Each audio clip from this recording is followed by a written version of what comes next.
The chaos is functional. The bandits are not the masterminds, they are the foot soldiers for a corporate takeover.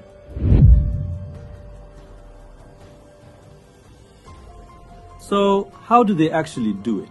Let me explain the exact tactics used by this syndicate, the people we call the mineral barons. These are former governors, retired military generals, and politically exposed commodity traders. They operate in the shadows, but their footprints are everywhere. Step 1. Sponsor the instability. Weapons are funneled to local syndicates. The media calls them unknown gunmen, but their targets are highly specific. They attack the areas sitting on top of verified geological wealth. Step 2. Quarantine the zone. Once the locals are displaced, the area is declared a red zone. The Nigerian police force won't go there. The military sets up checkpoints miles away, citing strategic caution. Step 3. Extraction. With the public locked out and the press terrified to enter, the real operators arrive. Look closely at what happens next. Foreign extraction crews, often flown in from China or Eastern Europe, arrive on the sites. They do not travel with the Nigerian military. They are escorted by heavily armed, unregistered private paramilitary contractors. In the exact same forests where the government claims it is too dangerous to send soldiers to rescue kidnapped children, private mining companies are running 24-hour industrial extraction operations. They use massive excavators. They use industrial water pumps. Think about that. Bandits in the forest supposedly cannot be found. Yet a 50-ton excavator is operating in the exact same forest, running on thousands of liters of diesel every single week. How does the diesel get there? Who supplies the heavy machinery?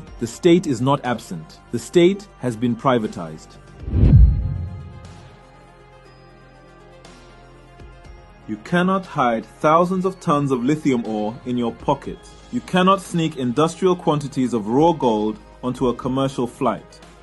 This requires a massive logistics network. It requires the active complicity of federal institutions. Let me show you how the system physically operates. Every day, heavy-duty trucks leave the Middle Belt. They are loaded with high-grade lithium ore. They must travel hundreds of kilometers down to the Apapa port in Lagos or the Onne port in Rivers State. They pass through customs. They bypass the Economic and Financial Crimes Commission, EFCC checkpoints. How? They use a tactic called misinvoicing. Look at the customs declarations. The trucks are not registered as carrying lithium, which is worth thousands of dollars per ton. The paperwork declares the cargo as raw earth, zinc, or even gravel.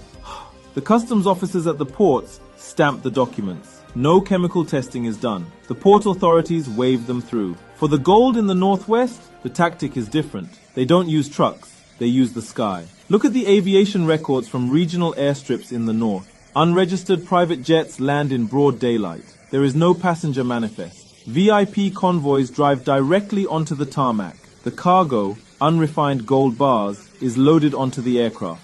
Because the operators possess political clearance, the cargo is declared as diplomatic baggage or shielded by VIP protocols. The flight takes off. The destination is Dubai, in the United Arab Emirates. No alarms ring, no arrests are made. The exports were technically cleared. The wealth was successfully stolen. If you are finally seeing the connection between the violence in the news and the wealth under the ground, hit the like button right now. Subscribe to Historic Capital. The public was never supposed to know this. Let us follow the money out of the country.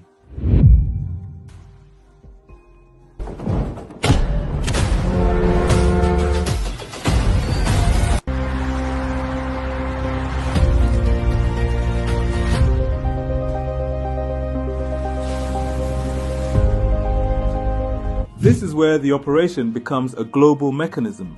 The gold arrives in Dubai. The lithium arrives in China. The foreign buyers do not care about the blood spilled to get the minerals. They only care about the paperwork. And because the mineral barons secured official licenses from the Mining Cadastre Office, the paperwork is legally clean. The minerals are sold on the global market for hundreds of millions of United States dollars. By Nigerian law, if you export a commodity from the country, the dollar proceeds must be repatriated through the Central Bank of Nigeria, CBN. Those dollars are supposed to enter the national reserves. But remember the trick we uncovered in Act 1? The registered owners of these mining leases are offshore special purpose vehicles. The money does not return to the CBN. The money is deposited into private accounts in Geneva, the Cayman Islands, and Dubai. The wealth of the nation is completely severed